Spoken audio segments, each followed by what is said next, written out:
events stateside and all across the world. It's the All Elite Wrestling Double or Nothing pay-per-view, which is happening Sunday, May the 29th in the T Arena in Las Vegas.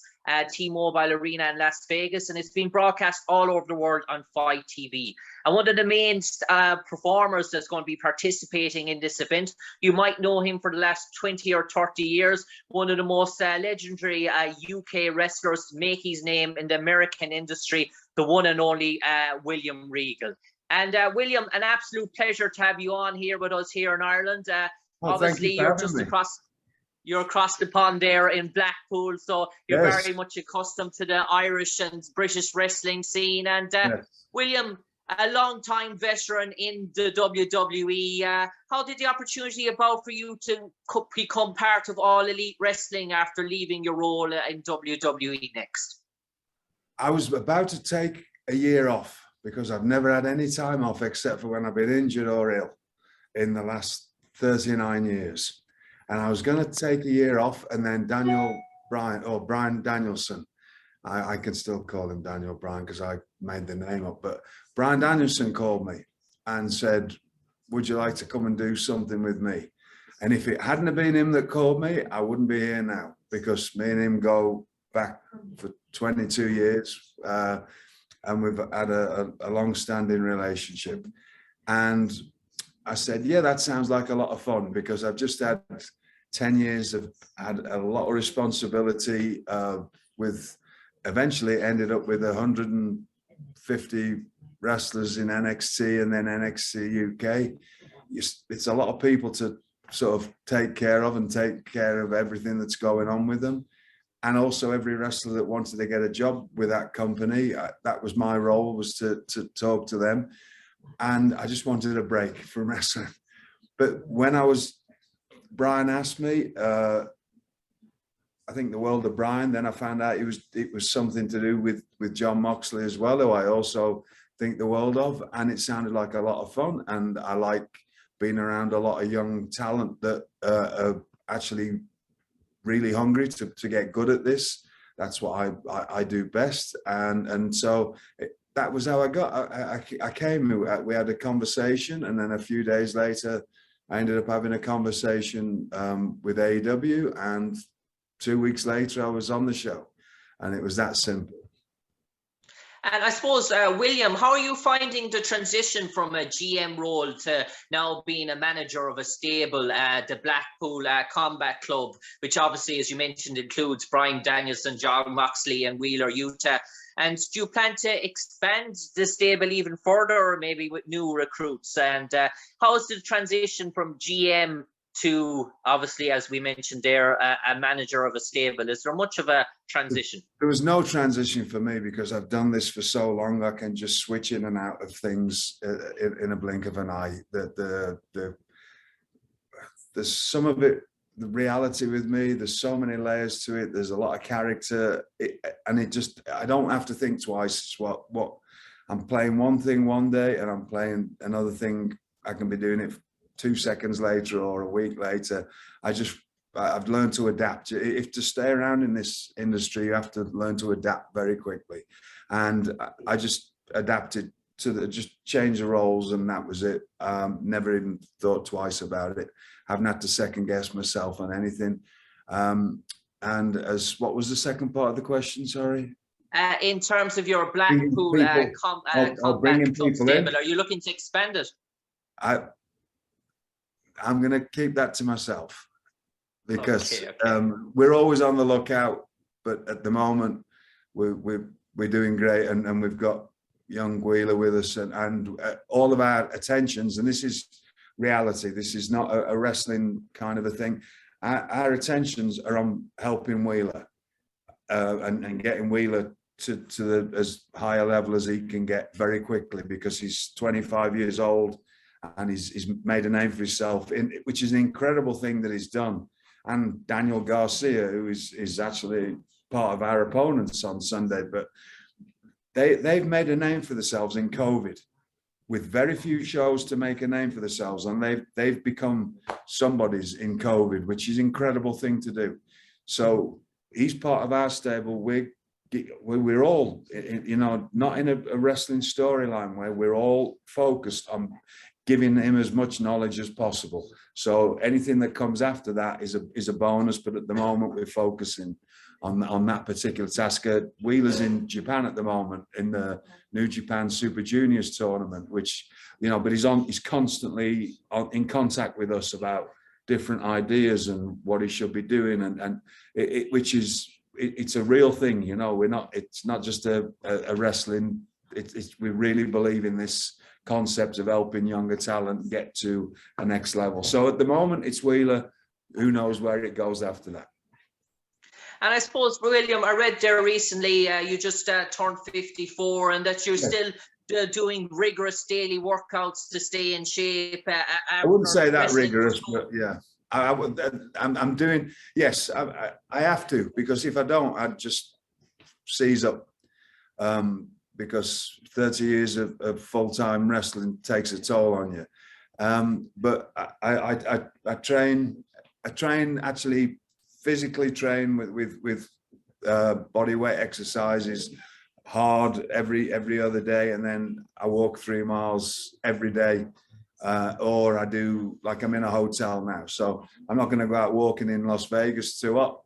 So I'm going to find some soon. When I finish doing this today, it's step up day. I'm going to go into the stairwell and I'm going to do step ups for 45 minutes in the stairwell of the hotel. I'll do something to keep moving and keep my conditioning up, because I train as well, you know, like I get in the ring and I train with Wheeler and I train with John, and I can't do that if I don't keep that exercise regime up.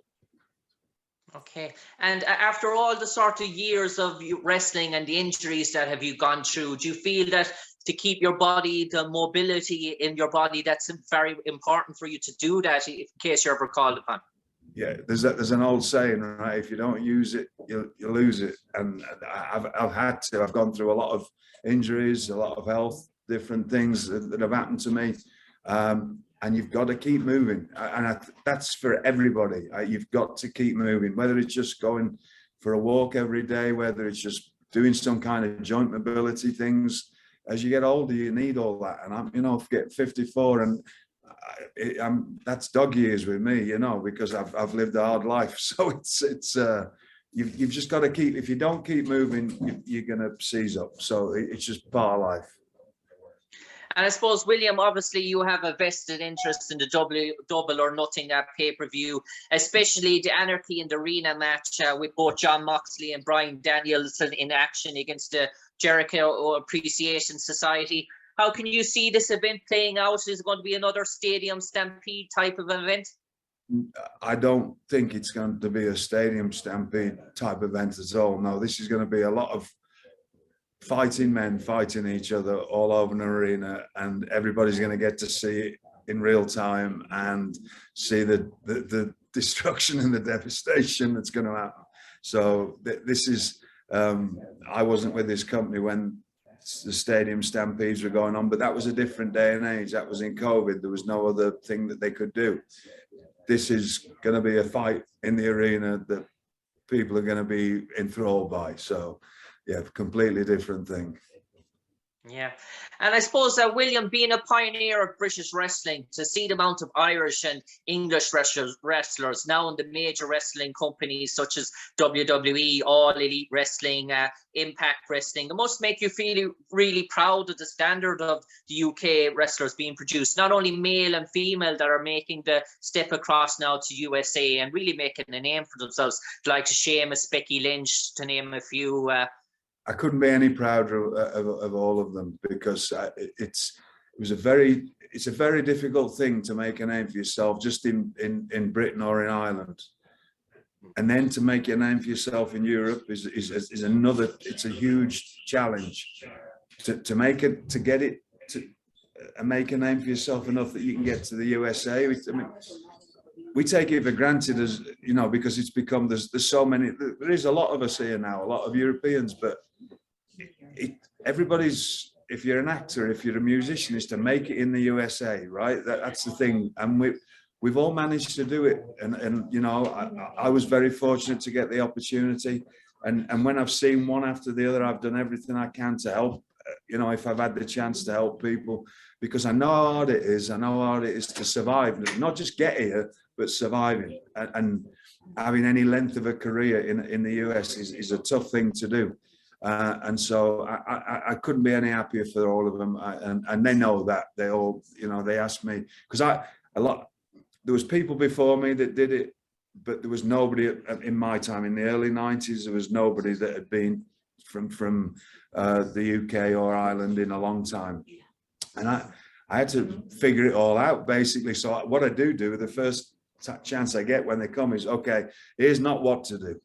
I can tell you, save you a lot of time messing about and a lot of trying to, or here's how to, you need to go and sort this out and get your driving license, you know, to take care of your social security. The companies do that for people now. But before that, I was already telling them, you know, like, you need to get on top of things quickly, because it's overwhelming all of a sudden. You go, we live how we live in Europe and Ireland, and then all of a sudden you're in this huge country and you've got to deal with everything and flying everywhere every day, and it just gets a bit overwhelming. So I've been there to help a lot of them, and I'm really proud of anybody who makes it. I'm proud of, just to make it into the industry, never mind making it abroad, but once you make it in America, if you make it in America, it's just another thing to me. But it seems like people think that's a big thing to make it in America. And I'm happy for them. So I'm really happy that there's a lot, especially people you mentioned, Becky and Sheamus, and that, because again, they've done far. I'm just a journeyman wrestler. That's all I've ever been. And I might have some memorable roles, but I've never been in the levels that they've made it to. And I'm so happy for them, world champions. And it's incredible, absolutely incredible. They're going to go down in the history books as being Irish world champions, right? We've never had a British world. There's never been a British world champion. You've got 2 Irish world champions. That's unbelievable. And I'm so happy for them, really. And I suppose, William, the final question now, because we're caught for time, and one all Irish wrestling fans want to know, such an illustrious career. If you could mention maybe your top 3 wrestling matches that you've been a part on, from 3 back to 1, which are throughout your career, which are the 3 that stand out for you? These will be all things that won't mean anything to anybody but me. But my number 1, well, from 3 back to, do you know, number 1, I'll have to go number 1 for, but number 1 was against Robbie Brookside, who's another British wrestler who helped me immensely when I was younger, and has also helped a big influence with Becky and with Sheamus. He's helped a lot of people. Robbie Brookside in Brighton, England, on the 6th of June, 1990. And that was my favorite ever match. And then the next, there's so many of them, you know, I got to wrestle. It's ridiculous when I think back, and I was 25 years old and I'm wrestling Ricky Steamboat for the WCW World Television Championship. And Michael Buffer was the ring announcer. And I'm stood in the ring thinking, hang on, I was wrestling in Blackpool last year. What am I doing here? You know, like, it's just mad, you know, things that I'm like surreal. Like, what is this me? I don't really, I can't figure it out. There's so many of them. And a lot of, I would say number 2 match would be a match against Edge at the Yokohama Arena. Was the first time WWE had been back to Japan in many years, and we opened the show, and this was 2002, I believe. That was a special match for me. There's a lot of my Japanese friends I used to wrestle with in Japan happened to be there, so just to see them as well, because I had a good career in Japan in the 90s as well. And then number 3, I don't know, there'd be about hundreds that would fit into number 3, because there's that many of them, you know. But that's it, really. I can't really put. I've had too many, you know. Once you had 30 years of wrestling, where'd you start? You know, like most of it was in Europe, because once I got to America, I'd done it so much, it became. as much as big and grand as it was just another day at work. I can't, like, more people who are fans know about what I've done than I do, because it was just airport, hotel, arena, and it just become, you know, and I enjoyed it all, but it's just, you don't know where you are most of the time. You're just in another arena, it's another match. But things like certain things when I was in England and Europe stand out a lot. On that note, William Regal, thanks for joining us today as we look in joyful anticipation of the pay-per-view event, All Elite Wrestling Double or Nothing, which takes place on May the 29th in the T-Mobile Arena in Las Vegas. No doubt William Regal will have a vested interest in the match against the Jericho Appreciation Society, where 2 weeks Blackpool stable members will be involved in John Moxley and Bryan Danielson, and no doubt a stable that's going to blossom and boom towards the future, and who knows, maybe a future NWO type organization in All Elite Wrestling. No, we're not going to be any type of anything. We're going to be the BCC. That's it. People aren't going to. I don't want them to ever equate us with any other group. We're going to be our own group, and that's what we're setting out to be. We're going to stand the test of time on our own without being like similar to any other group. So that's our plan. On that note, William Regal, an absolute pleasure talking to you today, and we wish you all the best in your future endeavours. Take care, William. Thanks for having me. Thank you. Okay. Thank you very much. Bye, Jim. Thanks, William. That was great. Next, we're going to have Adam Wilburn from What Culture. Okay. Yeah, he should join us any second. And I'm going to remind him to tell people to watch on FITE. Okay. And I'm telling Jim to add that in somehow to what he just did. So, but maybe you can add a postscript or something. Yeah. Here's Adam. Okay, Adam's here. Great. Hi, Adam. Hello there. I'm Owen. Hello, Adam. William Regal. And, hello, sir. Lovely to meet you. Hello. How are you? Very good. Thank you. Thank you so much for chatting to us today. Oh, we're got a few minutes, right, Owen, before we start, or we want to start? Oh, right you can jump in right now. I'm gonna disappear and let you guys at it. We've got 20 minutes. I'll Enjoy. I'm Kim from FITE, and nice to have you. Kim, thank you so much, Owen. Thank you, mate. And I'll give you a little 2-minute warning when we get toward the end. All right. No, I'm going to say, Adam, first thing I'm going to say the same to you. I didn't know Jim Raw was joining us today. He gets it. Yes. I don't get it, but I'm all for it. This is the British sitcom references that they don't get over there. Yeah. Adam, to remind people that they can watch on FITE in the UK. Absolutely, no problem. Will do. All right, thank you. All right, I'll let you guys at it. Thank you very much. Cheers, Owen. Right, okay. I'll make sure I get this recorded. There we go. Right, okay. Okay, I'll just start this recording. Thank you.